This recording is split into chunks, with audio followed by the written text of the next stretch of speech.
Bourbons, Luffies, Dr. B, Everidge cocktails, right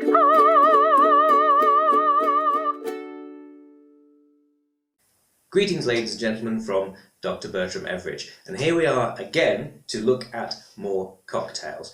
Now, there is a little difference to the cocktail making today because we are actually going to be looking into non-alcoholic cocktails, which is a very strange beast, but something that there is a lot of different reasons to try. I had been asked by a friend of mine who was pregnant at the time to mix a non-alcoholic cocktail for her, and I managed to find a recipe which actually was pretty good. She also said, would it be possible for me to do a video? I thought that was quite a good idea, but, says Everidge, what if we make it a thing? And I have a go at a month of non-alcohol, or low alcohol at the very least. And we shall call this the Abstinence of Everidge. Can I do it? Is it April Fool's? I assure you it is not. Have I bitten off more than I can chew? Only time will tell.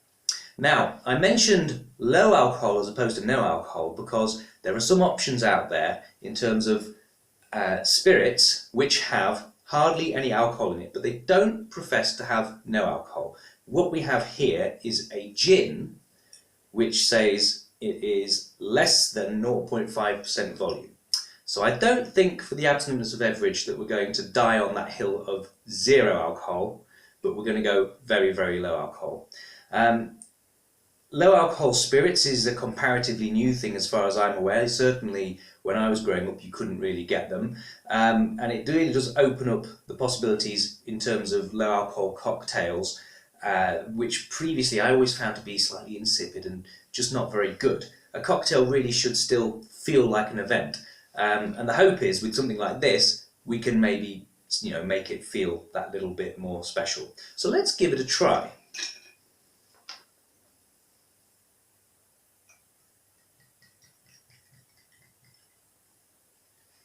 So the smell test first.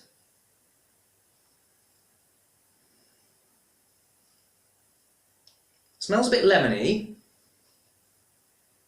I'm not getting that real gin whiff that you get, the potency normally.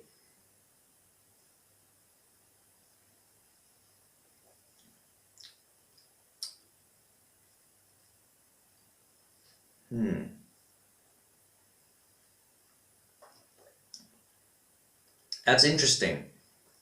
It doesn't actually feel to me like a gin, I must say. I've got to say, it's an interesting thing, but as somebody who likes to have a little sip of alcohol neat,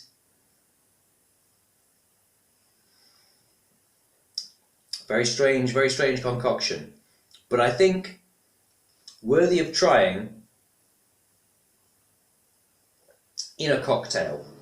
Perhaps not neat is the way forward.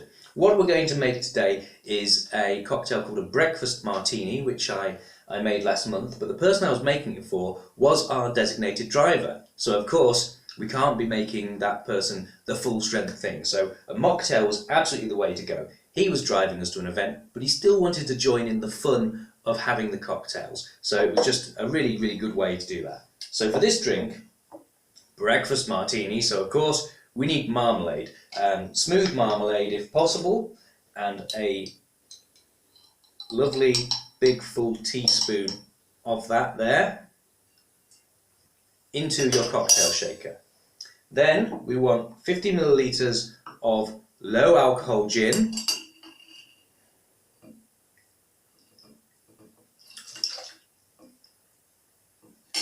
pour that into there. 15 millilitres of lemon juice.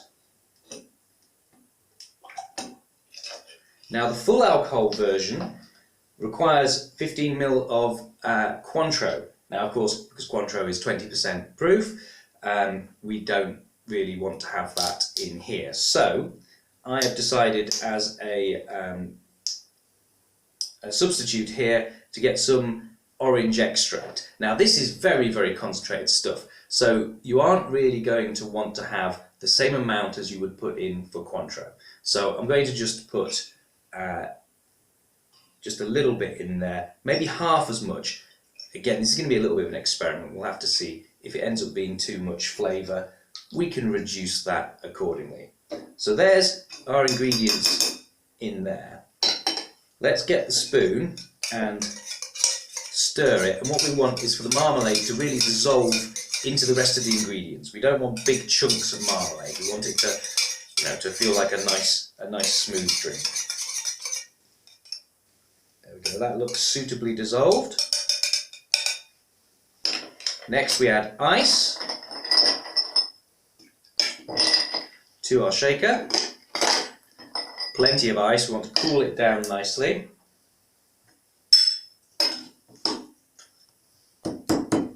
Here we go, and let's give it a darn good shake.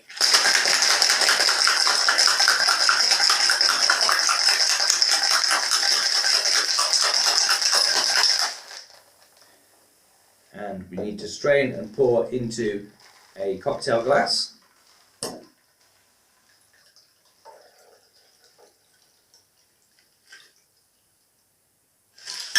And there we have it, one virgin breakfast martini.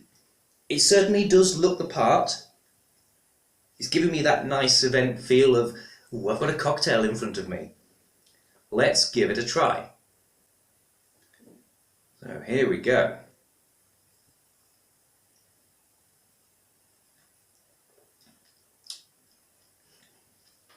It's got a lot of flavour. Marmalade's coming through quite a lot. I think if you put actual full flavoured gin into this anyway, the taste would be obfuscated quite heavily by the marmalade anyway. So actually, I don't think it would taste too different. Yeah, I think that gives you the feel of having a proper cocktail experience and still be able to drive home afterwards, or or not worry, or for whatever the reason is that you aren't able to drink one of the full fat alcohol ones. Perhaps the dangerous yet camera shy paramour would care to give this a try.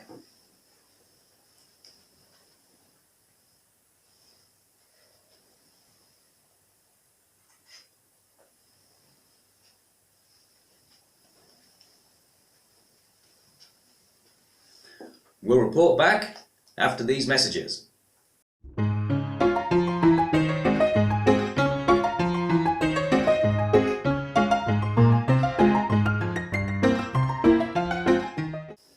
So, how was it? Well, I think that's a success. On our first day of the Abstinence of Everidge. As I said, have a bitten off more than I can chew. And what will it be like at the end of the adventure? Join us next time to find out. Everidge out. All I want is a liquor in my growler. Got to be average.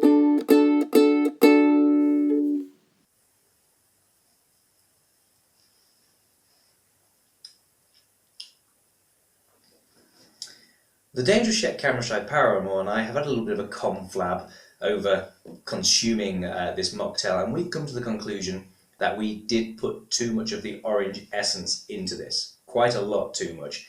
Actually, all it really needs, if at all, is a few drops. So I would recommend, if you're going to try this, and I think you should try this, amend the recipe accordingly.